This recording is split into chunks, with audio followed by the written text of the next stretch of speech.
जय हिंद। आज हम लोग जानेंगे भारत के मिट्टियों के बारे में। तो आइए हम लोग स्टार्ट करते हैं भारत की मिट्टियाँ। तो हमारा पहला जो है वो है आखिर मिट्टी का निर्माण कैसे होता है। तो ध्यान दीजिए, मिट्टी का अगर निर्माण की बात किया जाए तो इसका निर्माण चट्टानों को विखंडन से होता है। किसके विखंडन से होता है? तो इसका निर्माण अगर देखा जाए तो चट्टानों के विखंडन से होता है। और मृदा अध्ययन, सुनिए ध्यान दीजिए, मिट्टी के अध्ययन को क्या कहा जाता है? तो ये कहा जाता है मृदा विज्ञान या पेडोलॉजी कहा जाता है। मृदा विज्ञान या पेडोलॉजी कहा जाता है। आगे हम लोग समझते हैं कि भारतीय कृषि अनुसंधान संस्थान ने भारत की मिट्टी को 8 भागों में बांटा गया है। और ये है, पहला है जलोढ़, काली, लाल, लैटराइट, पर्वतीय, दलदलीय, मरुस्थलीय, लवणीय। तो ये भारत ने कितने भागों में बांट रखा है? 8 भागों में मिट्टी को बांट रखा है।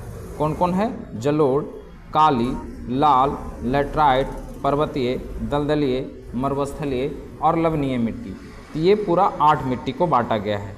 अब आगे समझते हैं, एक एक प्रकार की मिट्टियों को समझते हैं।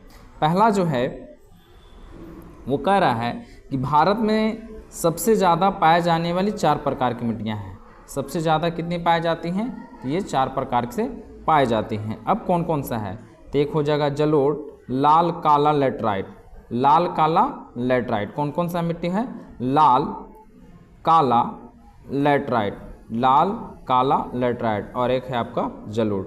तो आइए, भारत की अगर मिट्टियाँ में देखा जाए तो मुख्यतः 3 तत्वों की कमी होती है। पहला नाइट्रोजन, फास्फोरस और ह्यूमस। नाइट्रोजन, फास्फोरस, ह्यूमस, कितने तत्वों की कमी होती है? तो 3 तत्वों की कमी होती है। अब हम लोग समझते हैं ह्यूमस क्या होता है भाई। तो ये भूरे काले रंग का कार्बनिक पदार्थ पेड़ पौधा तथा जंतु के प्राकृतिक रूप से सड़ने गलने से जो कार्बनिक पदार्थ का निर्माण होता है उसी को कहा जाता है ह्यूमस। क्या कहा जाता है? किसके द्वारा होता है? पेड़ पौधे, जीव जंतु गलने सड़ने से जो कार्बनिक पदार्थ का निर्माण होता है, जो कार्बनिक चीज़ का निर्माण होता है, उसी को कहते हैं ह्यूमस कहा जाता है। आइए पढ़ते हैं हम लोग जलोढ़ मिट्टी को बारे में। तो देखिए, ध्यान दीजिए कि जलोढ़ मिट्टी को दोमट मिट्टी, कछारी मिट्टी भी कहते हैं। यानी अगर हम लोग बोले जलोढ़ मिट्टी की बात करें तो इसके 3 रूप से जाना जाता है। एक जलोढ़ हो गया, एक हो गया आपका दोमट और एक हो गया कछारी। कितने हो गए? कछारी। ये 3 प्रकार का होगा, जलोढ़, दोमट, कछारी। दलोढ़, जोमट और कछारी मिट्टी हो गया। तो पहला हम लोग समझते हैं कि जलोढ़ मिट्टी नदियों पहाड़ के क्षेत्र से लाकर मैदानी क्षेत्र में बिछा दिया जाता है। जो नदियाँ, मान लिया जाए कि अगर ये नदियाँ हिमालय से ऐसे निकलती है और ये अगर इस क्षेत्र में फैला देती है, बिछा देती है, जो नदियों द्वारा मिट्टी लाया जाता है उसी को कहा जाता है जलोढ़ मिट्टी। आज समझते हैं, भारत में अगर सबसे ज़्यादा अगर उपजाऊ मिट्टी की बात किया जाए तो वो है जलोढ़ मिट्टी। इसके क्षेत्र में बात करते हैं, इसका क्षेत्र जो है कि भारत में संपूर्ण उत्तर मैदान, तटीय भाग इसके क्षेत्र। प्रचुरतम की बात किया जाए तो इसमें किस चीज़ की प्रचुरतम मात्रा पाई जाती है? तो चूना और पोटेशियम की। किस मिट्टी में? जलोढ़ मिट्टी में। और कमी किस चीज़ की पाई जाती है? तो वो हम आपको पहले बता दिए, नाइट्रोजन, फास्फोरस और ह्यूमस की। और किस फसल के लिए सबसे अच्छा माना जाता है? तो ये माना जाता है धान के लिए। साथ साथ में धान के लिए नहीं बल्कि गेहूँ, मक्का, तिलहन, आलू के लिए भी माना जाता है। तो ये हो गया हम लोग को। अब आगे समझते हैं कि इनके 2 भागों में बांटा भी गया है। अगर 2 भागों की बात किया जाए तो ये देखिए, एक को बांटा गया है बांगर, दूसरा को बांटा गया है खादर। बांगर जो मिट्टी होती है वो जलोढ़ मिट्टी का ही भाग है, लेकिन ये पुरानी मिट्टी है और ये नई मिट्टी है। ये नई और ये पुरानी। जलोढ़ के कितने प्रकार होते हैं? 2 प्रकार के, बांगर, खादर। बांगर, खादर। पुराना वाला को क्या कहते हैं? बांगर। और नया वाला को कहते हैं खादर। आइए काली मिट्टी को समझते हैं। और काली मिट्टी का जो निर्माण होता है वो बेसाल्ट चट्टान के टूटने फूटने के कारण होता है। ये जो आप एरिया देख रहे हैं भारत का, इस एरिया में सर्वाधिक काली मिट्टी है।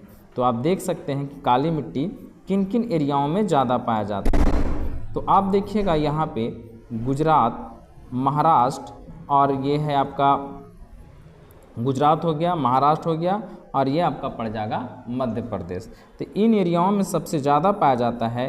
थोड़ा थोड़ा आप देखिएगा तो काली मिट्टी की अगर हम लोग बात करें तो ये मध्य प्रदेश, गुजरात, महाराष्ट्र और उत्तरी कर्नाटक में पाया जाता है।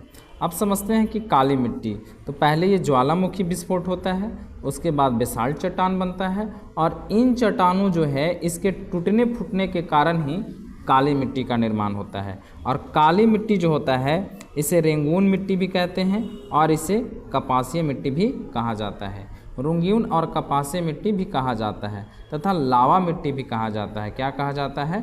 लावा मिट्टी। रेंगून, कपासीय और लावा, इन तीनों कहा जाता है। अब देखते हैं हम लोग कि आखिर इसका कलर जो होता है ब्लैक ही क्यों पाया जाता है, काला ही क्यों होता है। तो काला होने के कारण है टेटनीफेरा, टेटनीफेरस मैग्नेटाइट, टेटनीफेरस मैग्नेटाइट। क्लियर है बातें? अब ये जो मिट्टी होती है, अब ये मिट्टी किस फसल के लिए सबसे अच्छा माना जाता है? तो ये माना जाता है आपका, ये माना जाता है कपास के लिए। और अगर इसके सबसे ज़्यादा विस्तार की बात किया जाए तो ये किस राज्य में है? तो ये है महाराष्ट्र में। क्लियर है? सबसे ज़्यादा विस्तार किस राज्य में है? तो ये है महाराष्ट्र में है। और किस फसल के लिए माना जाता है सबसे अच्छा? तो ये माना जाता है कपास के लिए। क्लियर है बातें? किसके लिए माना जाता है? कपास के लिए। आते हैं अगले तरफ, और इसमें जो है काली मिट्टी जो होते हैं जोते हुए खेत के समान ही, देखिए खेत जो जोता हुआ दिख रहा है इसके समान ये दिख रहा है। क्यों दिख रहा है तो समझते हैं। दरार फट जाने के कारण, दरार फट जाने के जोते हुए खेत के समान दिखाई देता है। अगर इन 8 मिट्टियों में सबसे ज़्यादा पानी सोखने की क्षमता होगी तो ये काली मिट्टी में ही होगी। किस मिट्टी में होगी? काली मिट्टी में। लाल मिट्टी, लाल मिट्टी प्रायद्वीपीय भारत में कम वर्षा वाले स्थान पर पाया जाता है। इसका लाल रंग फेरिक ऑक्साइड की उपस्थिति के कारण होता है। देख लीजिए, ये है आपका प्रायद्वीपीय भारत, और लगभग बहुत ज़्यादा मिट्टियाँ जो है लाल मिट्टी प्रायद्वीपीय भारत में ही पाया जा रहा है। और इस मिट्टी में लोहा सिलिका की अधिकता पाई जाती है। लोहा और सिलिका की अधिकता लाल मिट्टी में अधिक पाया जाता है। यह मिट्टी तमिलनाडु, देखिए ये मिट्टी तमिलनाडु, आंध्र प्रदेश, नागालैंड, महाराष्ट्र, कर्नाटक के कुछ हिस्सों में पाया जाता है। लेकिन सबसे ज़्यादा अगर विस्तार की बात किया जाए तो सबसे ज़्यादा विस्तार तमिलनाडु और आंध्र प्रदेश में पाया जाता है। ये यहाँ पे तमिलनाडु है, उसके ऊपर में आंध्र प्रदेश है। तो इन दोनों स्टेट में सबसे ज़्यादा पाया जाता है। और इसमें फसल कौन सा बोया जाएगा? तो बाजरे की खेती के लिए सबसे अच्छा माना जाता है। लेकिन जब ये लाल मिट्टी का रंग जल सोख लेता है, जब ये जल सोख ले जाता है तब ये पीला दिखाई पड़ने लगता है। यानी लाल मिट्टी ही जल सोख जाने के बाद ये पीला कलर धारण कर लेता है। लैटराइट मिट्टी, उस मिट्टी जिस क्षेत्र में पाया जाता है जहाँ 200 सेंटीमीटर से अधिक वर्षा हो या अत्यधिक गर्मी पड़े, यानी बरसात भी हो और गर्मी भी खूब कड़ा पड़े, तो उस जगह पे लैटराइट मिट्टी पाया जाता है। इसे कहते हैं मखरैली मिट्टी भी कहते हैं। देखिए आपने नहीं पढ़ा होगा मखरैली मिट्टी के बारे में, तो लैटराइट मिट्टी को ही कहा जाता है मखरैली मिट्टी। इस मिट्टी में लौ ऑक्साइड एल्युमिनियम की मात्रा भरपूर पाया जाता है। लौ ऑक्साइड के कारण इस मिट्टी का रंग लाल होता है। लौ ऑक्साइड के कारण इस मिट्टी का रंग कैसा होता है? लाल होता है। इस मिट्टी में निछालन यानी लीचिंग की प्रक्रिया देखने को मिलता है। यह मिट्टी मुख्यतः केरल, कर्नाटक, तमिलनाडु, महाराष्ट्र के कुछ हिस्से में और उड़ीसा, मेघालय, असम के कुछ हिस्से में पाया जाता है। लैटराइट मिट्टी का सबसे ज़्यादा विस्तार केरल में मिलता है। लैटराइट मिट्टी चाय, कॉफ़ी, इलायची और काजू के लिए सर्वाधिक उपयुक्त माना जाता है। इसका प्रयोग ईंट बनाने में भी किया जाता है। किस मिट्टी का प्रयोग? लैटराइट मिट्टी का प्रयोग। लवणीय मिट्टी क्या होता है? लवणीय मिट्टी, जब मिट्टी की प्रकृति क्षारीय हो जाती है, जब मिट्टी की प्रकृति कैसे हो जाती है? क्षारीय हो जाती है, जिसमें नमक की मात्रा बढ़ जाती है, इसीलिए इसे लवणीय मिट्टी कहते हैं। लवणीय मिट्टी को रे, कलर और ऊसर भी कहते हैं। ले, कल्लर और ऊसर भी कहा जाता है। भारत में इस मिट्टी का सबसे ज़्यादा विस्तार किस राज्य में मिलेगा? तो गुजरात में मिलेगा। गुजरात के कच्छ में मिलता है सबसे ज़्यादा विस्तार इसका। पर्वतीय मिट्टी के बारे में समझते हैं। इस मिट्टी का मृदा का विस्तार पर्वतों पे देखने को मिलता है। कहाँ देखने को मिलता है? पर्वतों पे देखने को मिलता है। जहाँ पर हिमालय पर्वत का विस्तार, वहाँ पे इस मिट्टी पाया जाता है।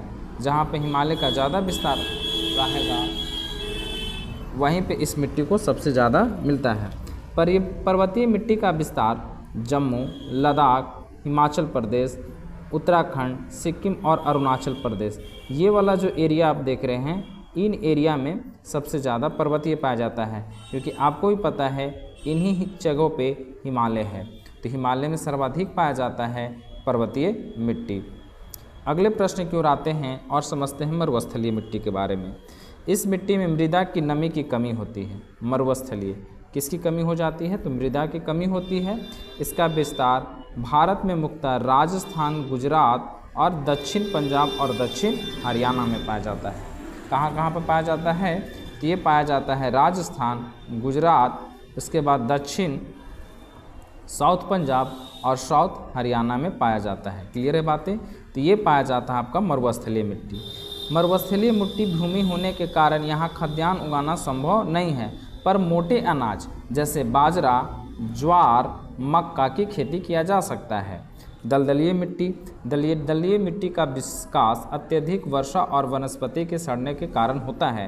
दलदलीय मिट्टी में ह्यूमस की मात्रा अधिक पाई जाती है। जबकि मैंने आपके पिछले क्लास में बताया था कि भारत में मिट्टियों में तीन तत्वों की कमी पाया जाता है, नाइट्रोजन, फास्फोरस और क्या पाया जाता था? ह्यूमस। लेकिन दलदलीय मिट्टी में ह्यूमस की मात्रा सर्वाधिक पाई जाती है। दलदलीय मिट्टी का विस्तार देखा जाए तो ये है केरल, उत्तराखंड और पश्चिम बंगाल के कुछ हिस्सों में पाया जाता है। तो ये थे हमारे